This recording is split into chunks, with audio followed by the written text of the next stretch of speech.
الحمد لله نحمده ونستعينه ونستغفره ونستهديه ونؤمن به ونتوب إليه ونتوكل عليه ونعوذ بالله من شرور أنفسنا ومن سيئات أعمالنا من يهده الله فلا مضل له ومن يضلله فلا هادي له ونشهد أن لا إله إلا الله وحده لا شريك له ونشهد أن سيدنا ونبينا ومولانا محمدا عبده ورسوله صلى الله عليه وعلى آله وأصحابه وبارك وسلم تسليما كثيرا كثيرا. أما بعد فقد قال الله تبارك وتعالى: أعوذ بالله من الشيطان الرجيم، بسم الله الرحمن الرحيم. ولله على الناس حج البيت من استطاع إليه سبيلا. صدق الله العظيم. محترم بزرگوں،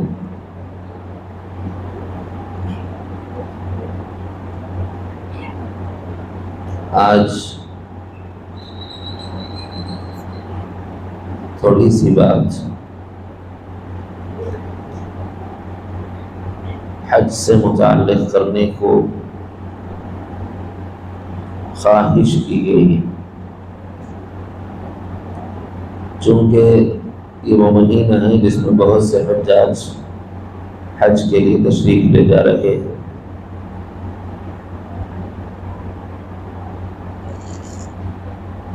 تو دو مخلوط ملے ہوئے موضوعات کو آج کی مجلس کا ہم نے حصہ بنایا ہے۔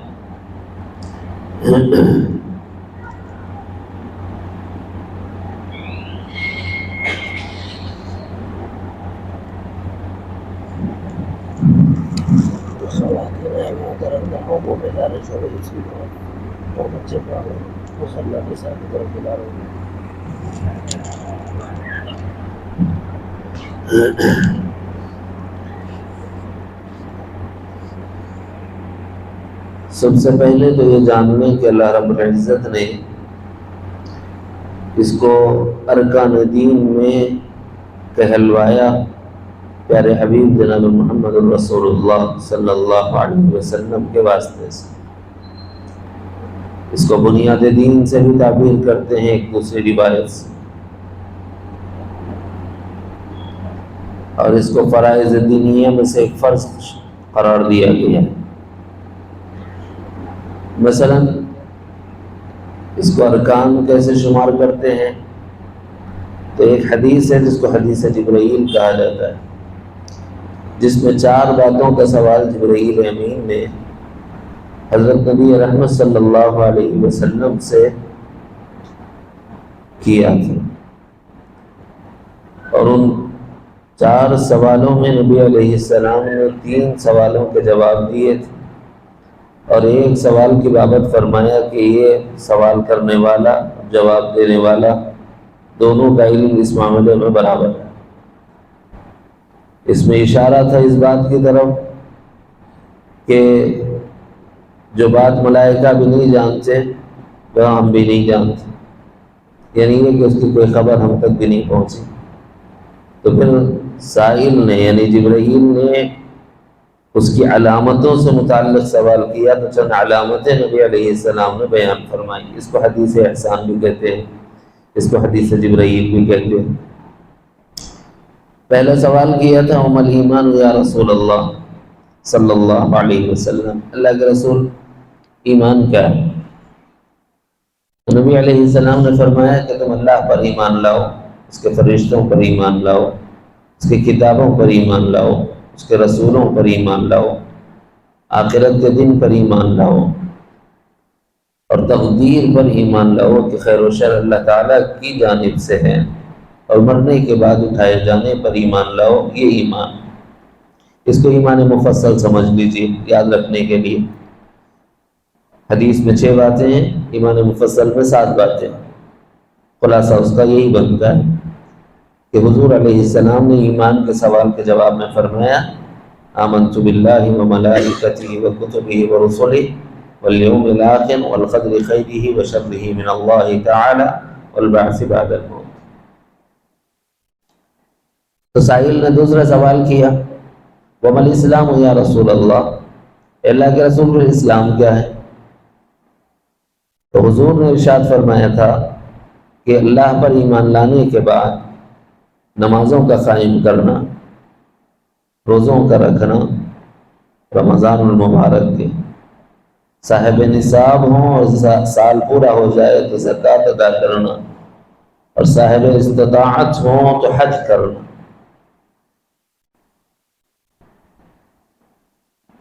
تو چونکہ اس میں اسلامی ارکان بتائے گئے ہیں، نماز، روزہ، زکوٰۃ، حج، اس لیے اس کو ارکان اسلام پہ سے قرار دیا ہے یہاں سے لے کر۔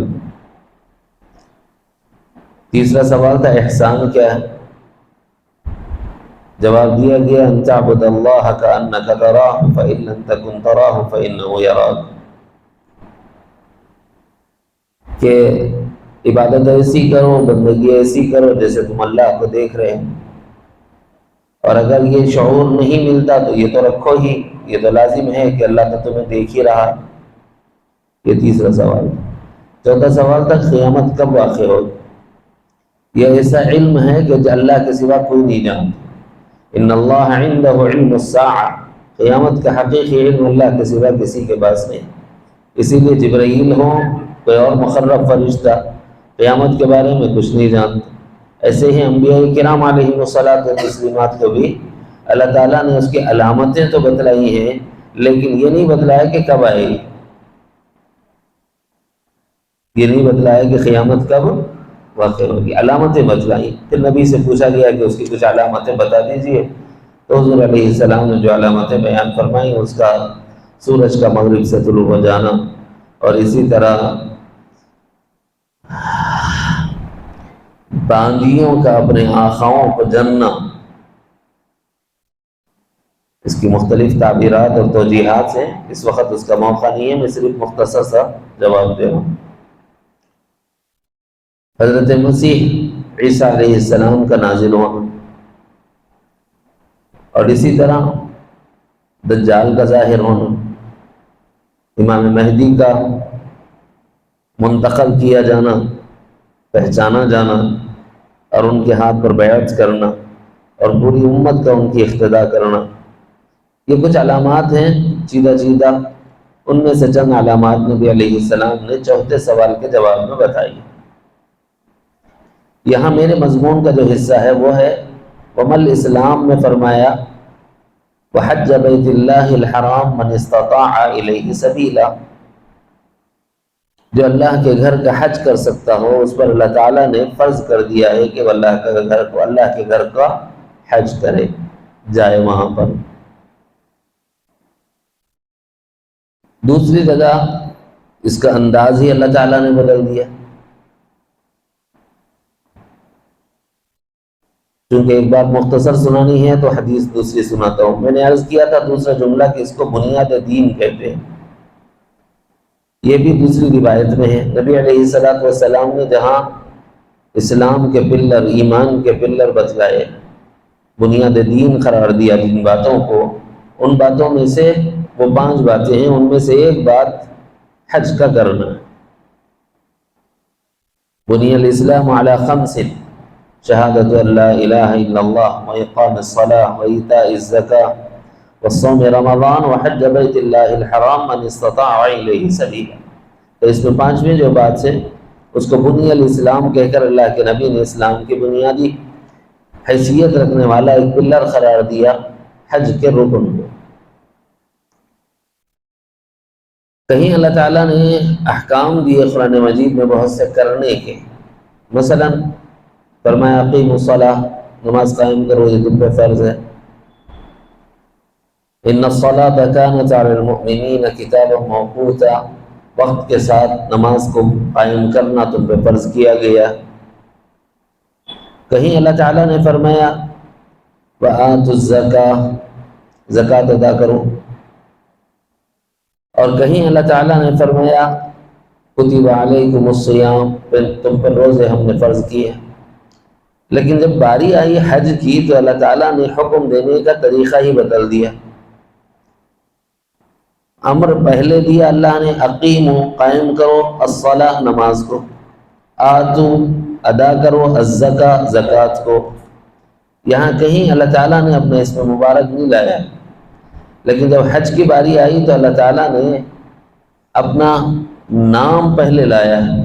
وَلِلَّهِ عَلَى النَّاسِ حِجُّ الْبَيْتِ، اور اللہ کے لیے اللہ کے گھر کا حج لوگوں پر اللہ نے فرض کیا، مَنِ اسْتَطَاعَ إِلَيْهِ سَبِيلًا۔ اب جو یہ چاہتا ہے استطاعت، جو استطاعت والا ہو جائے، اس پہ لازم ہے کہ وہ اللہ کے گھر کا حج کرے۔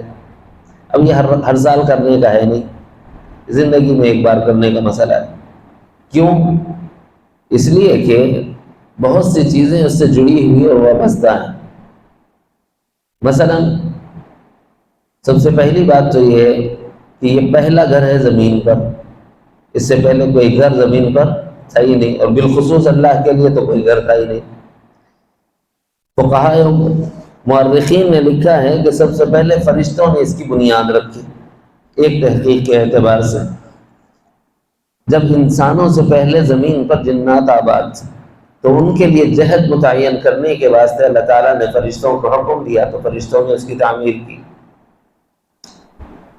لیکن جب اس کے آثار ختم ہو گئے اور زمین پر اللہ نے اپنا نائب اور اپنا خلیفہ بنایا انسانوں کو، تو ان انسانوں کے لیے فکر مند ہونے والی شخصیت سب سے پہلے سیدنا آدم علیہ السلام کی۔ کس بات کی فکر؟ کہ اللہ، آپ کی ذات وراء الورا، آپ کی ذات ہویت محضہ، آپ کی ذات غیب الغیب، کوئی آپ کی ذات کو دیکھ نہیں سکتا۔ اب بندے آپ کی بندگی کریں گے تو آپ کو کس طرف رخ کر کے آپ کی بندگی کریں؟ آپ کے بندے اپنی بندگی آپ کی طرف کرنا چاہیے، اپنا رخ تو کیسے کریں گے؟ رخ اللہ کی طرف کرنا ہے۔ ایک تو قاعدہ اللہ نے یہ دے دیا، فَأَيْنَمَا تُوَلُّوا فَثَمَّ وَجْهُ اللَّهِ، تم جدھر رخ کرو اللہ تعالیٰ ادھر موجود ہے۔ لیکن اس سے نظام درہم برہم ہو جاتا۔ مثلا نماز کی صفیں بنی ہوئی ہیں، ایک آدمی ٹھہرا ہوا ہے مغرب کی طرف رخ کر کے، فَأَيْنَمَا تُوَلُّوا فَثَمَّ وَجْهُ اللَّهِ۔ ایک آدمی مشرق کی طرف رخ کر کے ٹھہرا ہوا ہے، فَأَيْنَمَا تُوَلُّوا فَثَمَّ وَجْهُ اللَّهِ۔ ایک آدمی شمال اور جنوب کی طرف رخ کر کے ٹھہرے ہوئے ہیں اور یہ کہہ رہے ہیں فَأَيْنَمَا تُوَلُّوا فَثَمَّ وَجْهُ اللَّهِ۔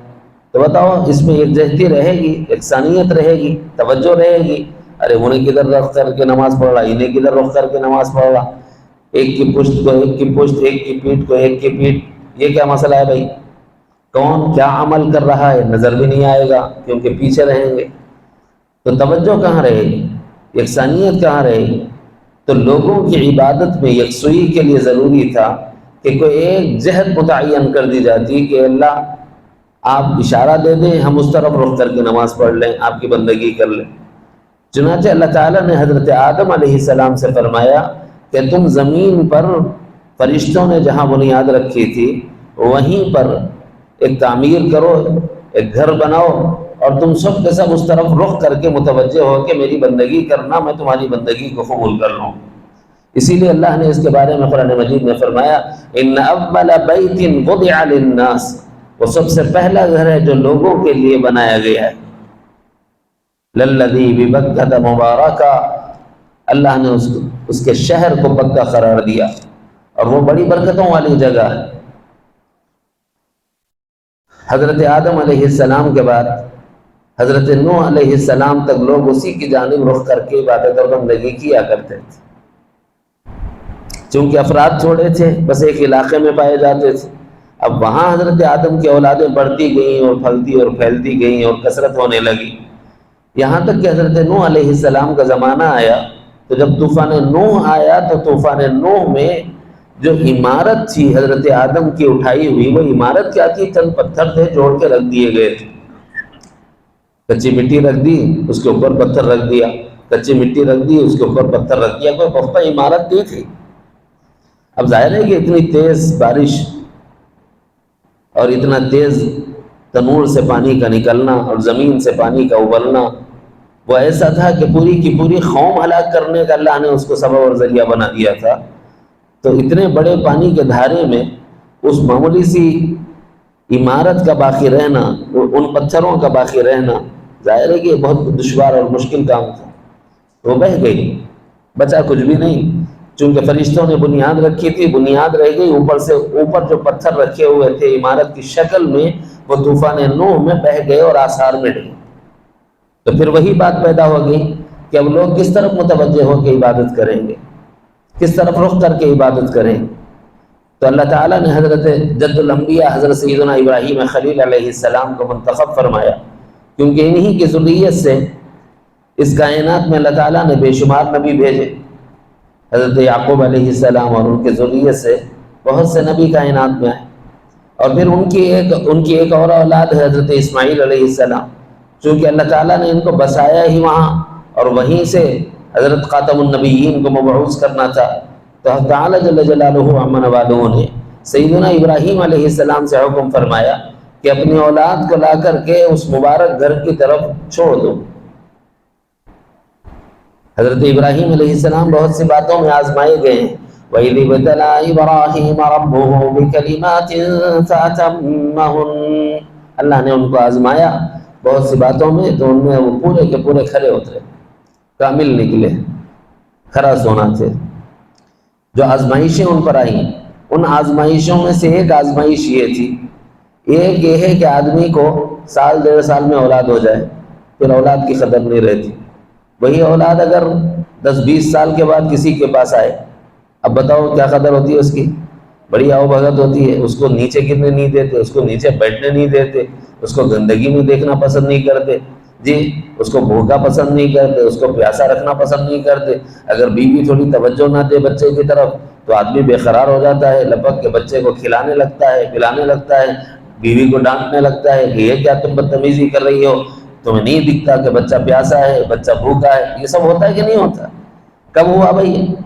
10 سال لیٹ بچہ ہو گیا تو انسان کے اندرون سے محبت امڑ آتی ہے، اب آدمی اس کی تھوڑی سی تکلیف کو بھی برداشت نہیں کرتا۔ سیدنا ابراہیم علیہ السلام بڑھاپے کو پہنچ گئے ہیں، ایسے میں اللہ نے ان کو اولاد عطا فرمائی۔ بے شمار دعاؤں کا صلہ اور نتیجہ تھے سیدنا اسماعیل علیہ السلام، اور بڑے انتظار کے بعد اللہ رب العزت نے اولاد کی نعمت سے سرفراز فرمایا تھا۔ ایسے میں سب سے بڑی آزمائش یہ تھی، وہ بیٹا جو بڑی آرزوؤں کے بعد، بڑی ارمانوں کے بعد، بڑی تمناؤں کے بعد تمہیں ملا ہے، بڑی دعاؤں کے بعد، بڑے انتظار کے بعد تمہیں حاصل ہوا ہے، اسی بیٹے کو اس کی ماں کو لے آ کر کے وادی غیر ذی زرع میں چھوڑنا پڑا کہ نہیں چھوڑا؟ اسی لیے فرمایا فَأَتَمَّهُنَّ، ہم نے ابراہیم کا امتحان لیا، وہ کامیاب ہو گئے، لا کر چھوڑ دیا، بات کرنے کی لگ اجازت نہیں، پلٹ کے دیکھنے کی اجازت نہیں، چلیے چھوڑ دیا، اب نکل جائیے۔ وہ منظر دیکھا کہ صاحب شاید یہاں آس پاس میں کوئی لوگ ہوں تو ان کے کھانے کو پوچھ لیں، پانی کو پوچھ لیں، کوئی نظر نہیں آتا۔ دیکھا کہ شاید زمین کھود کے کوئی بیج ڈال لیں اور اناج اگا لیں اور کھا لیں پی لیں، یہ تو چٹیل میدان ہے، یہاں تو کوئی سبززار نہیں۔ دیکھا کہ شاید پانی پی کے گزر بسر ہو جائے گی، کہیں پانی کا کوئی چشمہ ہو، کوئی کنواں ہو، کوئی کنال ہو، کوئی نالا ہو، کوئی ندی ہو بہتی ہوئی آ جائے کہ بچے کی پیاس بجھ جائے، ماں کی پیاس بجھ جائے، کچھ نہیں تھا۔ تو بے قرار ہو کے ہاتھ اٹھا دیے بارگاہ خداوند قدوس میں، اور یوں فریاد کرنے لگے ربنا انی اسکنت من ذریتی بواد غیر ذی زرع عند بیتک المحرم، اے اللہ میں نے اپنی اولاد کو وادی غیر ذی زرع میں آباد کر دیا تیرے حکم کی تعمیل۔ تھوڑا کہ نہیں چھوڑ، بڑا امتحان تھا۔ منشأ ربانی کیا ہے؟ منشأ ربانی یہ ہے کہ جس مقصد سے آدم علیہ السلام نے اس بیت کی تعمیر کی تھی، اس بیت کی تجدید کرائے حضرت ابراہیم علیہ السلام سے۔ چنانچہ اللہ رب العزت نے خود حضرت ابراہیم علیہ السلام سے فرمایا کہ اب تم بیت اللہ تعمیر کرو۔ چنانچہ سیدنا ابراہیم اپنے بیٹے اسماعیل کو لے کر بیت اللہ کی دیواریں اٹھانے لگے، تو اللہ تعالیٰ نے اس منظر کو قرآن مجید میں ذکر فرمایا وَإِذْ يَرْفَعُ إِبْرَاهِيمُ الْقَوَاعِدَ مِنَ الْبَيْتِ وَإِسْمَاعِيلُ، اور جب کہ اٹھایا ان قواعد پر، ان بنیادوں پر جو فرشتوں نے رکھی تھی، جو حضرت آدم علیہ السلام نے اس پر جو تعمیر کی تھی، جب وہ طوفان نوح میں بہہ گئی تو اسی پر اللہ نے حکم دیا حضرت ابراہیم کو کہ دوبارہ دیواروں کو انہی خطوط پر اٹھاؤ۔ اب حضرت ابراہیم علیہ السلام تڑپ گئے کہ اللہ اب کہاں ڈھونڈتا پھروں، یہ پتھریلا علاقہ ہے، یہاں پتھر ماروں کہ وہاں پتھر ماروں، یہاں پر سبل ماروں کہ وہاں سبل ماروں، ہمارے زمانے کے حساب سے جہاں سبل ماریں گے پتھر ہی پتھر ہے، اب کون سی بنیاد ہے کیسے پتہ چلے گا؟ اللہ تعالیٰ نے فرمایا کہ دیکھو بادل سایہ کرے گا، بادل کے سائے پر خط کھینچ لینا، بادل کے سائے پر خط کھینچ لینا۔ محققین نے لکھا ہے کہ سیدنا ابراہیم علیہ السلام نے دیکھا کہ ایک بادل آیا اور سایہ کیا ہوا ہے، تو جو بادل کے کنارے تھے حضرت ابراہیم علیہ السلام نے ایک لکڑی لی اور اس کے کناروں پر خط کھینچ دیا، ایک لائن لگا دی۔ اے اللہ یہ کیا؟ میں نے خط تو کھینچ لیا، کہا یہی بنیاد ہے۔ اللہ نے تدبیر بتائی، اب کھودو اس کو، آسان کر دیا کام تھوڑا، کیونکہ اب آگے بہت کام لینا تھا۔ پوری کائنات میں صبح قیامت تک آنے والے ہر فرد بشر کو اس طرف متوجہ ہونے کا راستہ دینا تھا، تو اللہ تعالیٰ نے حضرت ابراہیم علیہ السلام سے فرمایا کہ ان خطوط پر تعمیر کعبہ کرو۔ چنانچہ حضرت ابراہیم و اسماعیل علیہما السلام نے دیوار کعبہ کو اٹھایا۔ وَإِذْ يَرْفَعُ إِبْرَاهِيمُ الْقَوَاعِدَ مِنَ الْبَيْتِ وَإِسْمَاعِيلُ۔ بڑی عجیب بات یہ ہے کہ وہاں پر سب سے پہلی جو دعا حضرت ابراہیم نے فرمائی تھی وہ یہ کہ اللہ بنانے کا کام تو ہمارے ذمے تھا، ہم نے کر لیا، لیکن قبول کرنے کا کام آپ کے ذمے ہے، وہ آپ کر لیجیے۔ ربنا تقبل منا انک انت السمیع العلیم۔ اے اللہ ہم کوئی بھی کام کریں لیکن اگر وہ آپ کی بارگاہ میں قابل قبول نہ ہو تو ہمارا یہ کام بیکار ہے۔ ہماری بندگی، ہمارا کوئی نیکی کا کام کرنا یہ اسی وقت کارآمد ہے جب کہ آپ کی بارگاہ میں وہ قابل قبول ہو۔ اے اللہ ہم درخواست کرتے ہیں کہ ہماری اس محنت کو قبول فرما لیجیے۔ اللہ نے فرمایا ہم نے قبول کرنے ہی کے لیے تو آپ کو حکم دیا۔ میں یہ اپنی زبان میں کہہ رہا ہوں، ان الفاظ میں اللہ نے نہیں کہا۔ مثلا اللہ تعالیٰ نے فرمایا کہ دیکھو ایسا کرو کہ تم کھڑے رہے کہ لوگوں کو حج کے لیے اعلان کر دو، وَأَذِّن فِي النَّاسِ بِالْحَجِّ۔ اے اللہ میں ایک نحیف و لاچار سا بندہ، ایک کمزور اور ضعیف سا بندہ، میں حلق پھاڑ کے چیخوں گا بھی تو میری آواز ان کوہساروں کے اندر، ان غاروں کے اندر، ان پہاڑوں کے اندر دب کے رہ جائے گی۔ کون میری آواز کو سنے گا اور کون اس گھر کی طرف آئے گا؟ اللہ نے فرمایا یہ کام تمہارا نہیں ہے، ہم نے تم سے کہا اذن، آواز لگاؤ، تمہارا کام آواز لگانا ہے، پہنچانا تمہارا نہیں ہمارا کام ہے۔ چنانچہ محققین نے لکھا ہے کہ سیدنا ابراہیم نے وہاں کھڑے رہ کے اذان دی کہ لوگوں اللہ کے گھر کے حج کے لیے آؤ۔ کہتے ہیں کہ عالم ارواح تک اللہ نے اس آواز کو پہنچایا، اور عالم ارواح میں جس روح سعید نے لبیک کہا اللہ دنیا میں اس کو حج کی سعادت دے دیتے۔ وہ وہاں سے لکھ کے ہے سب، یا میں چاہ رہا ہوں جا کے آ جاؤں گا، بولے ہونے والا ہے، فیصلے ادھر سے ہونے ہیں، وہاں سے منظوری چاہیے۔ اب ہماری روح سعید تھی یا نہیں اس سے اندازہ کرو، اگر ہماری روح سعید تھی تو ہم نے لبیک کہہ دیا ہوگا آواز ابراہیم پر، اور اگر ہماری روح ابھی سعید نہیں ہے تو اللہ سے توبہ کرتے رہو، رجوع کرتے رہو۔ وہی اذان آج بھی جاری ہے۔ پیارے آقا مدنی کریم صلی اللہ علیہ وسلم کے سینہ مبارک پر اترے ہوئے قرآن کو پڑھنے کے ذریعے سے منتقل ہوتا ہوا آج خطباء، ائمہ اور علماء کے واسطے سے آپ کے کانوں تک آواز پہنچ رہی، یہ تو واسطے اور ذرائع ہیں، اصلاً یہ آواز تو ابراہیم ہی کی۔ اب جو روح سعید ہوگی وہ لبیک کہے، اب جو روح شقی ہوگی وہی محروم القسمت ہوگی۔ اللہ ہمیں ان میں سے نہ بنائے جو محروم ہیں اور شقی ہیں، اللہ سعید روحوں میں سے ہمیں بنائے۔ تو بہرحال کعبہ جو ہے وہ توجہ گاہ ہے، سارے انسانوں کو عبادتوں کے لیے متوجہ کرنے کے لیے۔ اللہ نے فرمایا کہ دیکھو ایک کام کرو، میں اپنی ربوبیت کی، میں اپنی الوہیت کی جو تجلی ہے اس کا نزول کروں گا ایک اکٹھا ایک جگہ۔ تم سب مشرق میں رہو یا مغرب میں، شمال میں رہو یا جنوب میں، تمہارا کام ہے اس بیت کی طرف رخ کر کے نماز پڑھنا، تمہارا کام اس گھر کی طرف رخ کر کے نماز پڑھنا۔ اب تم مشرق میں پھرو گے قبلہ نہیں ہوگے، شمال و جنوب میں پھرو گے قبلہ نہیں ہوگے۔ بعض عبادتیں وہ ہیں جس میں خصوصیت سے توجہ مطلوب ہے، مثلا نماز کی حالت ہے جہت کعبہ متوجہ کرنے کے لیے ہے، متعین ہے، اگر جہت کعبہ کا تعین نہیں ہوگا نماز نہیں ہوگی، قبلہ درست ہونا ضروری ہے۔ لیکن روزے میں قبلے کا تعین نہیں، زکوٰۃ میں قبلے کا تعین نہیں، ذکر میں قبلے کا تعین نہیں، تلاوت میں قبلے کا تعین نہیں، دعا میں قبلے کا تعین نہیں، لیکن حج میں قبلے کا تعین ہے۔ اب وہیں کا حج ہوگا، کہیں اور کا حج نہیں ہوگا۔ وَلْيَطَّوَّفُوا بِالْبَيْتِ الْعَتِيقِ، طواف تو صرف بیت عتیق کا طواف ہے، باقی کسی گھر کا طواف نہیں کر سکتے۔ نہیں مول صاحب، مسجد عثمان ابن عفان بہت اچھی شاندار مسجد ہے محبوب نگر کی، میں اس کا طواف کر لیتا ہوں۔ بھائی صاحب شرک ہو جائے گا۔ ارے کیا یہ اللہ کا گھر نہیں ہے؟ بھائی یہ اللہ کا ہی گھر ہے، لیکن اس کے باوجود یہ بیت اللہ وہ بیت اللہ نہیں جو متوجہ ہونے کے لیے حضرت ابراہیم کی اور آرزوؤں کا مرکز، حضرت ابراہیم کی توجہات کا مرکز جو بنایا گیا ہے، یہ وہ نہیں ہے۔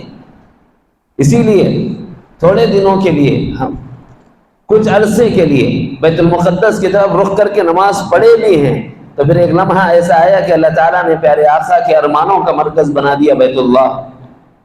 چند عرصہ حضور علیہ السلام بھی عبادت کرتے رہے بیت المقدس کی طرف رخ کر کے۔ پھر اس کے بعد اللہ نے کیا فرمایا؟ اے میرے محبوب، آپ کا بار بار نگاہوں کو اٹھا کر آسمان کی طرف دیکھنا، اللہ تعالیٰ دیکھ رہا، آپ کی آرزو پوری کی گئی، لیجیے آپ اب اپنا رخ بیت اللہ کی طرف کر دیجئے۔ اور عجیب بات ہے، جب یہ حکم سنایا گیا اس وقت عبادت کی جا رہی تھی، اور جس ایک جگہ عبادت ہو رہی تھی، تو جہاں حکم سنا صحابہ نے، کیسے فرما بردار تھے وہ لوگ، ادھر حکم سنا ادھر ہی اپنا نماز میں رخ بدل لیا۔ اس کو مسجد قبلتین کہتے ہیں۔ جو حاجی جا رہے ہیں، جب جانا تو وہاں دیکھنا کیا منظر تھا ہوگا۔ ادھر رخ کر کے نماز پڑھ رہے تھے، حکم ہوا کہ ادھر رخ کر لو، بس امام وہاں سے نکلا پلٹ کے اس طرف آ گیا، باقی لوگ اپنی جگہ پلٹ گئے، نماز درست، قبلہ بھی پورا ہو گیا۔ ایک آدھی نماز پڑھی بیت المقدس کی طرف رخ کر کے، اور آدھی نماز پڑھی بیت اللہ کی طرف رخ کر کے۔ کیوں؟ اللہ نے جہد کعبہ متعین کر دیا، اب تم نماز اور حج کی حالت میں جب رہو گے خالصتاً بیت اللہ ہی کی طرف رخ کرنا پڑے۔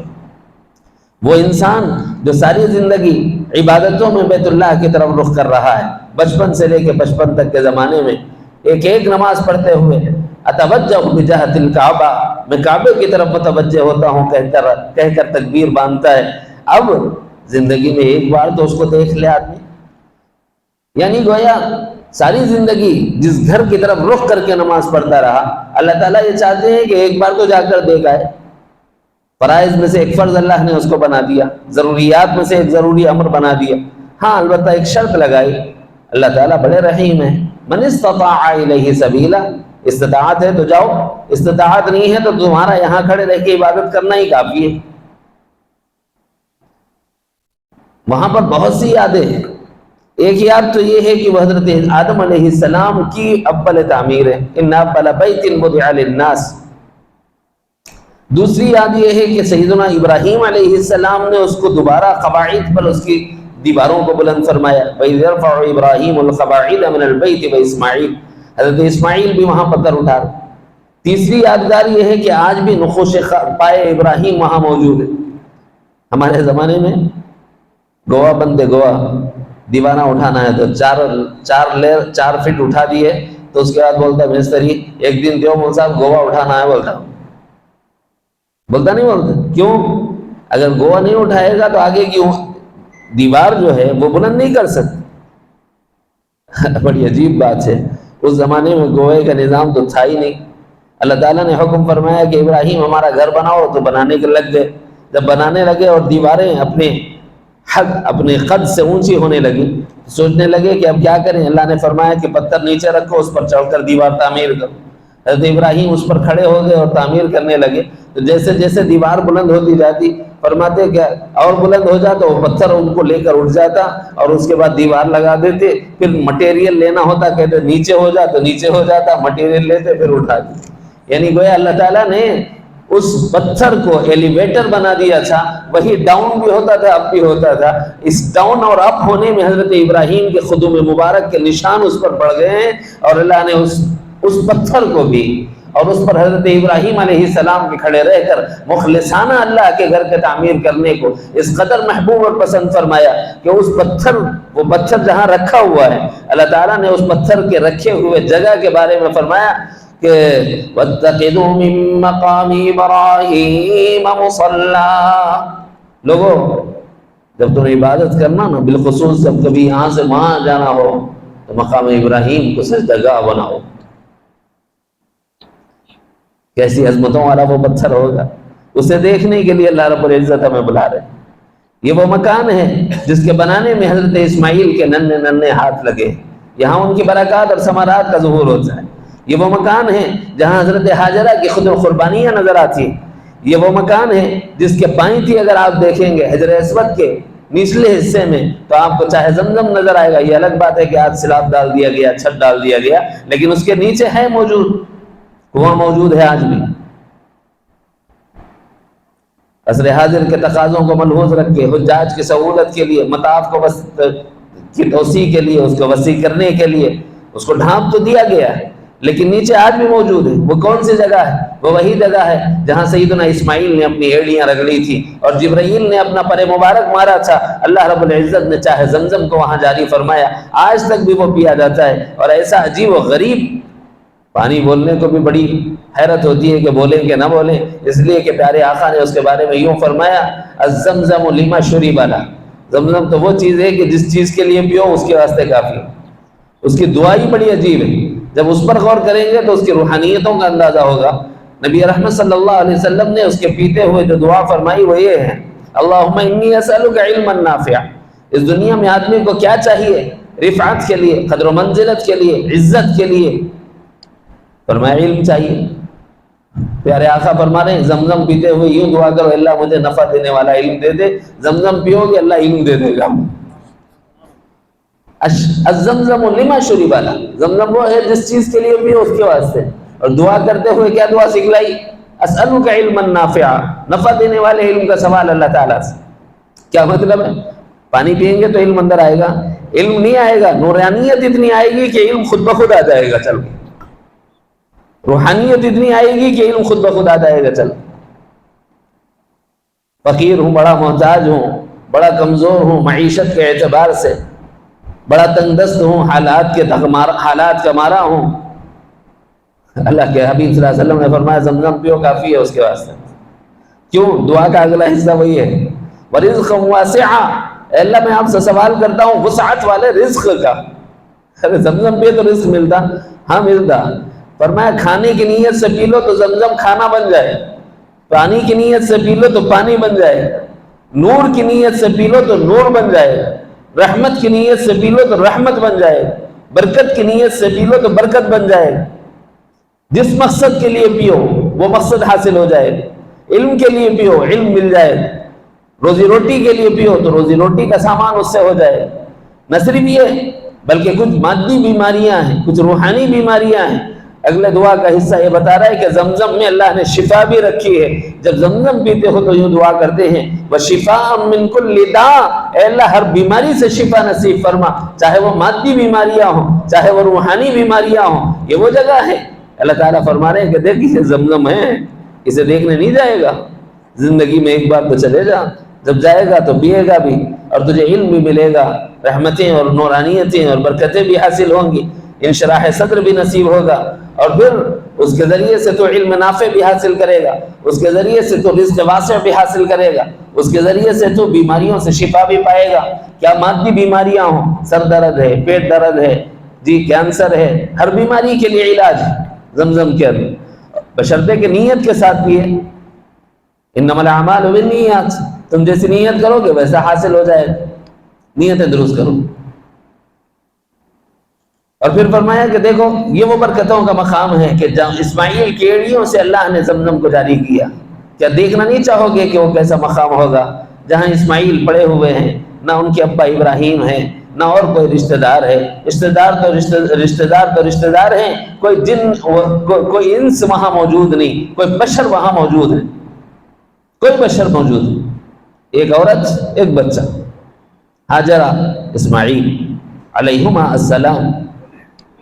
کیا منظر ہوگا وہ پیاس کی شدت کی وجہ سے ہاجرہ کی ہونٹوں پہ پپڑیاں بنی ہوئی. کیا منظر ہوگا وہ کہ اپنے بچے کو زبان نکال کر چوسنے لگا رہی ہیں. کیوں؟ اس لیے کہ کھانے کو ان کو کھانا نہیں ہے تو پھر بچے کے لیے دودھ کہاں سے آئے گا، پینے کو ان کو پانی نہیں ہے تو بچے کو کہاں سے دودھ آئے گا. لہٰذا زبان چٹا رہی ہیں، بیٹا چاٹ لو شاید اسی سے تمہاری بھوک مٹ جائے. ماں ہے اولاد کے لیے تڑپ رہی ہے اور بے قرار ہو رہی ہے، جب وہ زبان بھی خشک ہو گئی تو حلق میں کانٹے پڑنے لگے ہیں، لیکن اپنے لیے نہیں، اپنی اولاد کے لیے تڑپتے ہوئے کبھی کوہ صفا پہ چڑھتی ہیں، اور پھر وہاں سے نیچے، وہاں کوئی نظر نہیں آتا پانی کا خطرہ، کوئی فرد بشر، تو پھر نیچے آتی ہیں، اب بچہ اوجھل ہو جاتا ہے، نگاہوں سے نظر نہیں آتا تو دوڑ لگا دیتی ہیں، جلدی سے بلندی کی طرف چلو، اسی کا نام میلین اخضرین ہے۔ جب وہاں جاتے ہو تو دیکھتے ہو سیدہ ہاجرہ اپنے بیٹے اسماعیل کے لیے کیسے بے قرار ہو کے تڑپی ہوں۔ یہ منظر ہے جو یاد دلاتا ہے ہاجرہ کی دوڑ، یہ منظر ہے ماں کا اولاد کے لیے تڑپنا یاد دلاتا ہے۔ اسی لیے دعائیں کرتے ہوئے صوفیاء امت نے لکھا ہے کہ جہاں تم وہاں دوڑ لگاؤ، مگر میلین اخضرین کے درمیان اور بھی دعائیں کر سکتا ہے آدمی، لیکن یاد رکھو وہاں ماں اپنی اولاد کے لیے تڑپی ہے، تم اپنی ماں کے لیے تڑپ کے دعا کر لو، رب رحمہما کما ربیانی صغیرہ، اے اللہ جیسے بچپن میں انہوں نے ہماری پرورش کی ہے، اے اللہ ان پر مہربانی فرما دیجیے۔ یہ دعا کرنا ہوگا میلین اخضر، یہ واجب نہیں ہے، یہ فرض نہیں ہے، لیکن ادب کا تقاضا یہ ہے کہ وہاں ماں تڑپی ہے اولاد کے لیے، تم بھی تڑپو۔ تمہاری اولاد نافرمان ہے، اپنی اولاد کے لیے اگر ہاجرہ تڑپ کے مانگ رہی ہے تو تم کیوں اپنی اولاد کے لیے وہاں تڑپ کے نہیں مانگتے؟ اپنی اولاد کے لیے مانگو اور یوں کہو کہ اللہ ہمیں متقیوں کے امام بنا دیجیے۔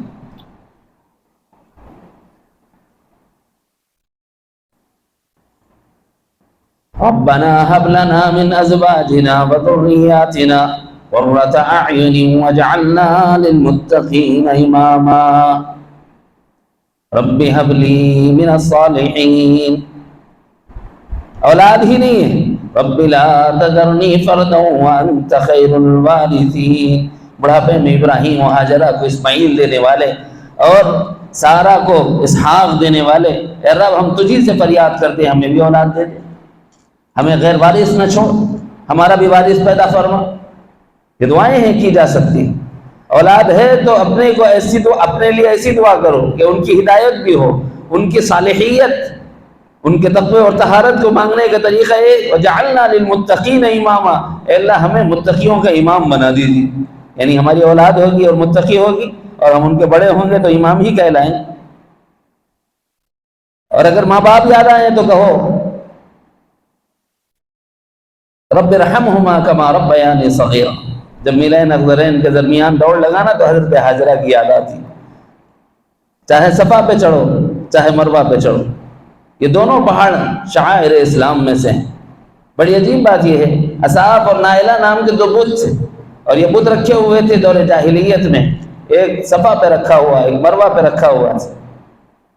صحابہ کرام کو تردد ہوا، توحید جب غالب آ گئی، اب بتوں سے نفرت ہو گئی، جب اللہ نے فرمایا کہ صفا اور مروہ کے درمیان سعی کرنا ہے تو ان کو شبہ ہوا کہ کہیں وہ اصحاب اور نائلہ کا تو ہم طواف کرنے والے نہیں ہو جائیں گے، تو رکنے لگے، چھٹکنے لگے۔ تو اللہ تعالیٰ نے قرآن مجید میں فرمایا ان الصفا والمروة من شعائر اللہ فمن حج البیت او اعتمر فلا جناح علیہ ان یطوف بہما۔ میرے نبی اور میرے نبی کے صحابہ تمہیں پریشان ہونے کی ضرورت نہیں، بت تو بعد میں رکھے گئے ہیں، ہاجرہ تو پہلے سے دوڑ رہی ہے۔ بیت اللہ میں بت تو بعد میں رکھے ہیں، لیکن بیت اللہ جب ابراہیم نے بنایا کوئی بت تو نہیں تھا۔ تم اس گھر کا طواف کر رہے ہو جو مرکز تجلیات، جب اس گھر کا طواف کرنے جاتے ہو نا، بعض لوگ جہالت پر مبنی باتوں کے ذریعے سے ہمارے ایمان کو ڈاواڈول کرنے کی کوشش کرتے ہوئے یوں کہتے ہیں ارے بھائی اگر کوئی آدمی پتھروں کو پوجتا ہے تو اس کو مشرک تم کہتے ہو، جبکہ تم بھی تو پتھر کو پوجتے ہو۔ ہم اگر پتھر کے گرد طواف کرتے ہیں، تم بھی تو پتھر کے گرد طواف کرتے ہو، بیت اللہ میں پتھروں کے سوا کیا ہے؟ اب اگر ہم کوئی پتھر رکھتے ہیں اور اس کے اوپر سے دودھ ڈال کر اس کا دودھ تبرک سمجھ کے پی لیتے ہیں، تم اس کو شرک کہتے ہو، حالانکہ تم بھی حجر اسود کو چومتے ہو اور زمزم پیتے ہو۔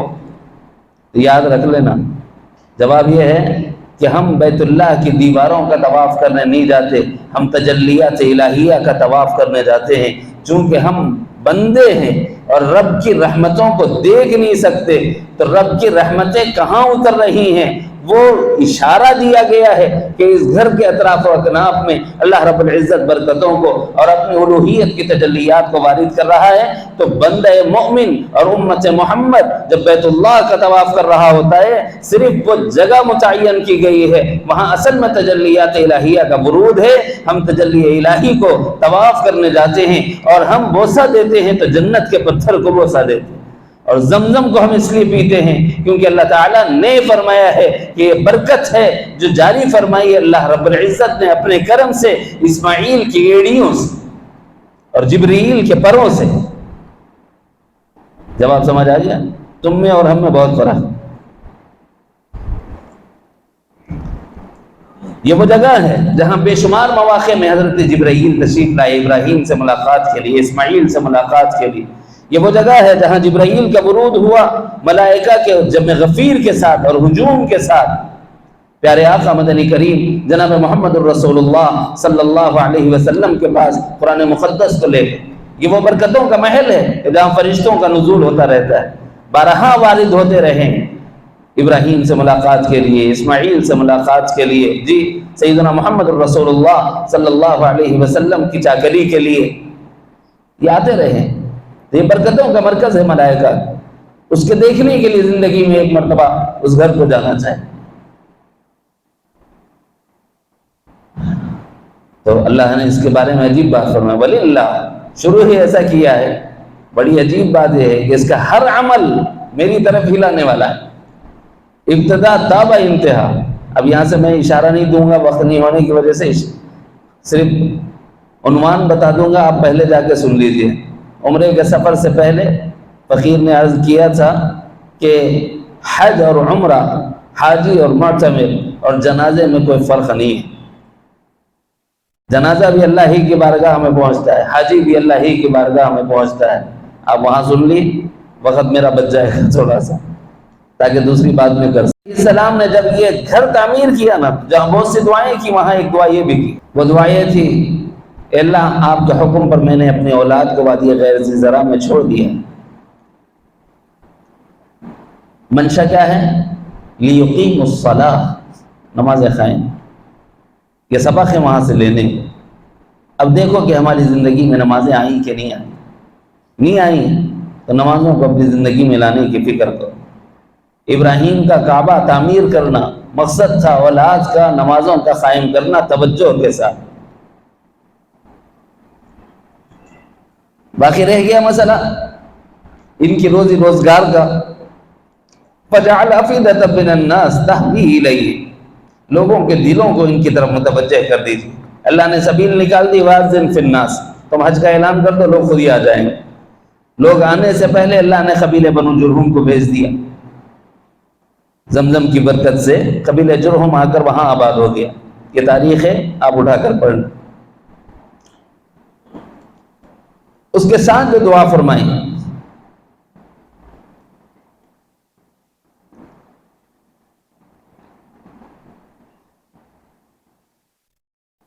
کہ اللہ آپ ان کو روزیوں کے ذریعے سے ان میں سے جو ایمان والے ہوں مدد فرمائیے، روزی عطا فرمائیے، لیکن ان لوگوں کو جو آپ پر ایمان لانے والے ہیں، جو آخرت کے دن پر ایمان لانے والے ہیں۔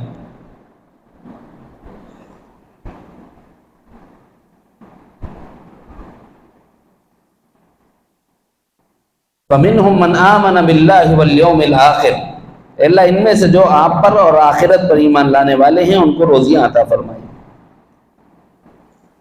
اللہ تعالیٰ نے فرمایا ان کو تو دوں گا ہی،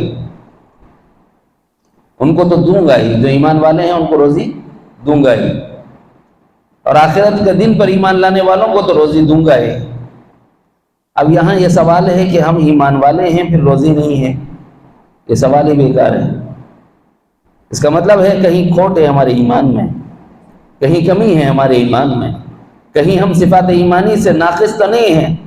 اپنے آپ کو صفات ایمانیہ سے آراستہ کرنے کی فکر پیدا کرو، کیونکہ روزی کے بارے میں اللہ تعالیٰ نے فرمایا لا نسألک رزقا نحن نرزقک والعاقبۃ للتقوی، روزی تو ہم تمہیں دیں گے، تم سے روزیوں کا سوال نہیں، ہم تمہیں روزی دیں گے۔ بہترین آخرت ہے، تقوی والی زندگی ہے، اس کا اجر آخرت میں بہترین۔ اب یہ جو روزی تمہیں دی گئی ہے ایمان کی برکت سے، صفات ایمانیہ کی برکت سے، اس کے بارے میں اللہ تعالیٰ نے فرمایا فَأُمَتِّعُوهُ قَلِيلًا، بعض ان میں سے کافر ہوں گے،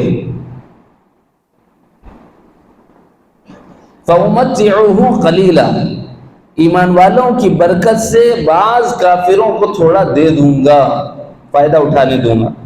امتع کہتے ہیں متاع اٹھانا، تھوڑا فائدہ۔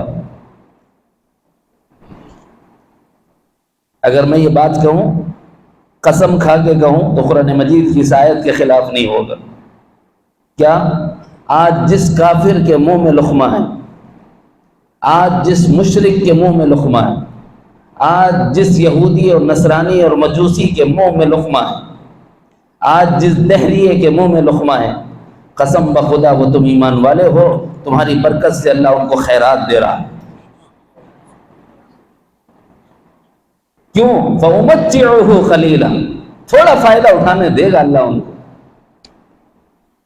تو بھائی اپنی آنے والی نسلوں کے ایمان کی فکر کرو، اپنے ایمان کی فکر کرو، اپنی اولاد کی روزی کی فکر کرنا اس میں داخل ہے۔ تم ایمان والے ہو جاؤ، اللہ تمہیں روزی دے دے گا، تمہارے پاس روزی آئے گی، تمہاری اولاد کھا لے گی تمہارے ماتحت ہونے کی وجہ سے۔ اپنی اولاد کی روزی کے لیے آج جو سب سے بڑی فکر ہے وہ کیا؟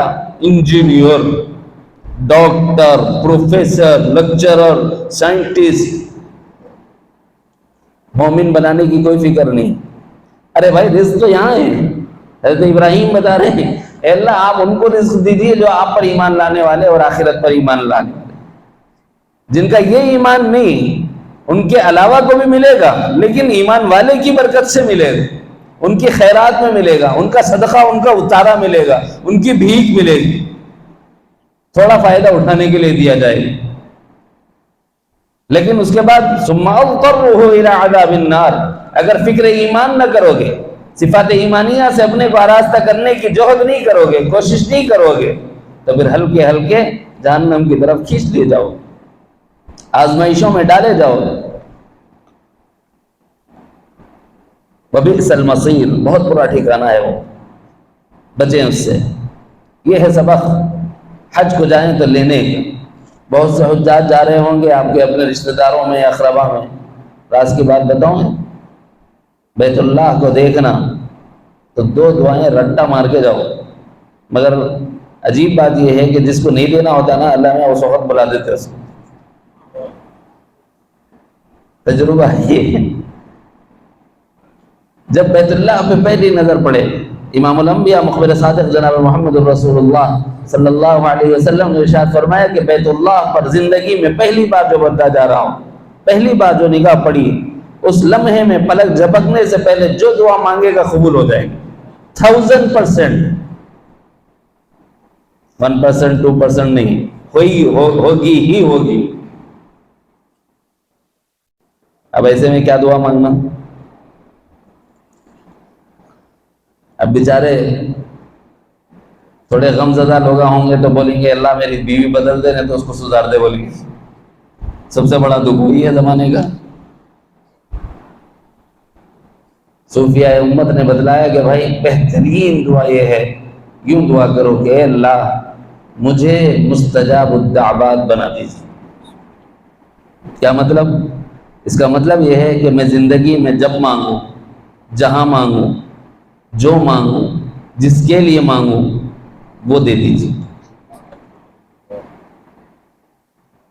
تجربہ کر لو، اگر آپ کو اللہ ایسا نہیں بنانا چاہتا تو بلا دے گا، یا آپ کی نظر پلک جھپکا جائے گی، پہلی نظر ختم ہو جائے گی، آپ کی چانس مس ہو جائے گا۔ پلک جھپکنے سے پہلے یہ دعا مانگو، کیا؟ اللہم اجعلنی مستجاب الدعوات، اے اللہ مجھے ایسا بنائیے کہ میری کوئی دعا کبھی رد نہ ہو۔ دوسری دعا کیا کرنا ہے؟ اے اللہ مجھے اپنے محبوبوں میں شامل فرما لے۔ آج بہت سے رازاں کھل رہے ہیں، جو جا رہے ہیں ان کے لیے ہیں، نہیں جانے والے جب بھی موقع ہو زندگی میں ایک بار تو جانا ہے، اس کے لیے تو اتنا سب سنایا میں آپ کو کہ بڑی برکتوں کا محل ہے، فرائض میں سے ایک فرض ہے، ارکان دین میں سے ایک رکن ہے، بنیاد دین میں سے ایک پلر ہے۔ کوشش کرنا چاہیے کہ اس گھر کی زیارت ہو، وہ تبرکات ابراہیم کا مرکز، وہ تبرکات اسماعیل کا مرکز، وہ تبرکات ہاجرہ کا مرکز، وہ برکتوں سے لبریز چاہے زمزم، وہ مطاف مبارک جس گھر کا طواف کرنے پر اللہ تعالی جہنم سے خلاصی کا اعلان فرماتے ہیں، اس کا نام ہی بیت عتیق۔ عتیق کہتے ہیں جہنم سے خلاص کیے جانے کو۔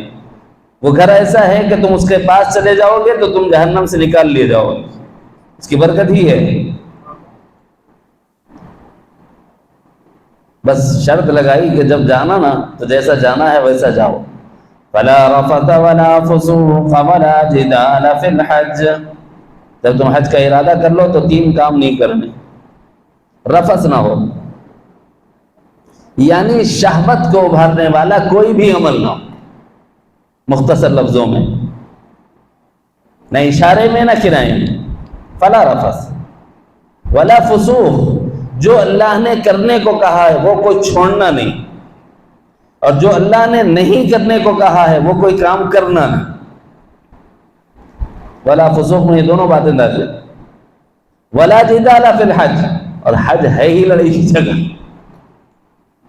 طواف میں آپ کو کبھی کھنل دیا لڑائی ہو جاتی، صحیح میں کھنل دیا لڑائی ہو جاتی، جی آپ جانے لگے پولیس والوں سے لڑائی ہو جاتی، ارے یہ دروازے سے نہیں بول کے ادھر بھیجتا، ادھر نہیں بول کے ادھر بھیجتا، ادھر نہیں بول کے ادھر بھیجتا، 2 کلومیٹر پھر آتا، پھر وہیں جاتے ہوں تم مت چل رہا، وہ کلو کا بھیل بولتے نا وہ حال ہو جاتا، وہ پولیس والوں کا غصہ آتا، پوچھو مت۔ مینا کو جانا ہے، خود وہاں کی پولیس کو رستہ نہیں معلوم رہتا، اے اللہ اللہ چول، بس سیدھا سیدھا سیدھا سیدھا بولتا ہوں، وہ سیدھا کہے تو کانگیت نکلتے ہیں، جانا ہے مشرق کو نکلتے ہیں مغرب میں، پھرو عرفات جاتے ہیں، کھانا نہیں ملتا، لے گئے سوال ہے جو اگر پرائیویٹ گئے تو ٹریولز والے کی تو شامت ہی آ گئی، سمجھو اتنے لاکھوں روپے لیا، کھانا نہیں دے رہا، بھوکا مار ڈالا، اب وہاں تو گالی گلوچ بھی شروع ہو جاتی، بڑا مجاہدہ ہے، بس آتی نہیں، فجر کے قریب بس آتی، یا رات کو مغرب میں بھی آپ کو بس میں بٹھا دیے تو پہنچا تھا فجر سے پہلے والے۔ کتنی دور ہے؟ 7 کلومیٹر کے اندر، 3 کلومیٹر کے اندر ہی عرفات سے مزدلفہ۔ کیا ہوتا بھائی، وہاں سے یہاں آنے کے واسطے رات سے صبح ہو جاتی، بیٹھے بیٹھے بیچارے شوگر پیشنٹ آئے ہیں، بی پی پیشنٹ آئے ہیں، کھانے کو کھانا نہیں ہے، اب جو حالت ہوتی ہے اس کے بعد بس والے ڈرائیور کو بھی ٹھوکنے کو دل بولتا ہے، ٹریولز والے آدمی کو بھی ٹھوکنے کو دل بولتا ہے۔ وہاں لڑائی، جمرات پر لڑائی، قربانی کے لیے جائیں گے تو وہاں لڑائی۔ اللہ تعالیٰ نے فرمایا تم اگر میرے لیے آئے ہو ولا جدال فی الحج، یہ تو تمہیں صابر بنانے کے لیے ہے، تم اگر ہمارے عاشق ہو تو صابر بن ہی جاؤ، یہاں لڑائی نہیں کرو، حج کی قبولیت چاہتے ہو۔ نبی رحمت صلی اللہ علیہ وسلم نے فرمایا من حج فلم يرفث ولم يفسق رجع كيوم ولدته امه، جو حکم اللہ نے دیا ہے کہ رفث نہ ہو، فسوق نہ ہو، جدال نہ ہو، اس طرح اگر تم حج کر کے ان آداب کی رعایت کے ساتھ آؤ گے، جانتے ہو تم کیسے لوٹو گے؟ ایسے لوٹو گے جیسے تم ابھی ماں کے پیٹ سے پیدا ہو۔ رجع كيوم ولدته امه، یہ وہ مبارک گھر ہے کہ جو ہمارے گناہوں کو اتنا دھوتا ہے، اتنا دھوتا ہے کہ پاک ہو جاتے ہیں۔ ارادہ تو کرتے ہو بھائی انشاءاللہ، کبھی زندگی میں اللہ موقع دیا تو ضرور حاضر ہونا چاہیے۔ حج کا موسم ہے، بہت سے حاجی جا رہے ہوں گے، تو کچھ تشویق کو بڑھانے کے لیے تھوڑی سی بات میں نے عرض کر دی، یا آپ کے ذریعے سے بات کسی تک پہنچ جائے، یا بالواسطہ انٹرنیٹ کسی تک بات پہنچ جائے تو انشاءاللہ تھوڑی تشویق کا سامان ہو جائے گا، اس لیے اس موقع پر یہ چند باتیں رکھی گئی۔ جہاں حضرت ابراہیم علیہ السلام نے بہت سے دعائیں کی ہیں، وہیں ایک دعا اور کی ہے، اس کے ذریعے سے پیغام دے کے ذکر کرتے ہیں۔ وہ دعا کیا تھی؟ اے اللہ یہ جو گھر بنایا ہے بیت اللہ، اسے قبول فرما، ایک تو یہ تاکہ یہاں میرے گھر والے آباد ہوں، لوگوں کو ان کی طرف متوجہ فرما، اور ان کی روزیوں کے ذریعے سے مدد فرما تاکہ یہ شکر گزار ہوں، پھل کے ذریعے سے ان کی مدد فرما تاکہ یہ شکر گزار بنے۔ یہ جو دعائیں کی ہیں اس میں ایک دعا یہ بھی فرمائیے کہ اللہ اس شہر کو امن کا شہر بنا۔ کیا فرمایا؟ رب اجعل هذا بلدا آمنا، اللہ یہ شہر شہر امن. اور حضرت ابراہیم کی دعا قبول ہو گئی. کہاں ہے؟ سورہ قریش میں. اب انواع پڑھ لیتے رہتے مگر کیا کریں گے، سرسری پڑھ کے اس واسطے یاد نہیں ہے. یہ شہر شہر امن ہے. کیسے پتا چلا؟ خود اللہ تعالیٰ فرماتے ہیں کہ دیکھو جوانب مکہ میں، جوارح مکہ میں، قرب جوار میں، مکے سے باہر کے علاقے میں، حدود حرم سے باہر دیکھو تو اس زمانے میں بہت ڈاکو تھے، چوریاں ہوتے تھے، لوگوں کا سامان لوٹ لیا جاتا تھا، مال تجارت کے قافلے لوٹ لیے جاتے تھے، لوگ قتل کر دیے جاتے تھے، عورتیں اغوا کر لی جاتی تھی، بچے اغوا کر لیے جاتے، غلام بنا کر بیچ دیے جاتے تھے. اطراف و اکناف مکے کے اطراف و اکناف میں یہ حال تھا شہر مکہ کے باہر. لیکن مکے والے کو کوئی ہاتھ نہیں لگاتا تھا. کیوں؟ یہ امن کا شہر ہے، اس میں کسی کی چوری نہیں ہو سکتی، اس میں کہیں ڈاکہ نہیں ڈالا جا سکتا، اس میں کسی کا قتل نہیں کیا جا سکتا، یہاں سے کوئی بچہ اغوا نہیں ہو سکتا، یہاں سے کوئی عورت اغوا نہیں کی جا سکتی. نہ صرف یہ کہ مکہ پر امن بنا دیا کہ تم مکے کے باسی ہو، مکے کے رہنے والے ہو، حاجیوں کے خادم ہو، متولی کعبہ ہو، اس واسطے تم جب بھی جاتے ہو رحلۃ الشتاء والصیف، گرمیوں کے زمانے میں ایک طرف جاتے ہو، سردیوں کے زمانے میں ایک طرف جاتے ہو. فَلْيَعْبُدُوا رَبَّ هَذَا الْبَيْتِ، اس بات کے شکرانے میں تم عبادت کرو. الَّذِي أَطْعَمَهُم مِّن جُوعٍ، تم بھوکے ہوتے ہو، تجارت کے لیے جاتے ہو، مکے والے ہیں اس لیے تمہارا سامان تبرک سمجھ کر لوگ جلدی جلدی خرید لیتے ہیں. اس کی وجہ سے برکت ہوتی ہے تمہاری روزی میں، تمہاری بھوک مٹائی جاتی ہے.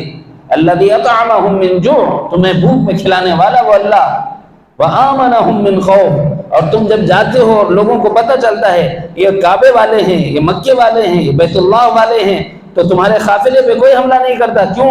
یہ متولیان کعبہ ہیں، یہ خدام حجاج ہیں، لہذا ان کے قافلے پہ حملہ نہ کیا جائے. تم راستے میں پرامن طور پہ سفر کرتے ہو، کوئی تمہارے مال کو نہیں چھیڑتا، کوئی تمہارے قافلے پہ حملہ نہیں کرتا.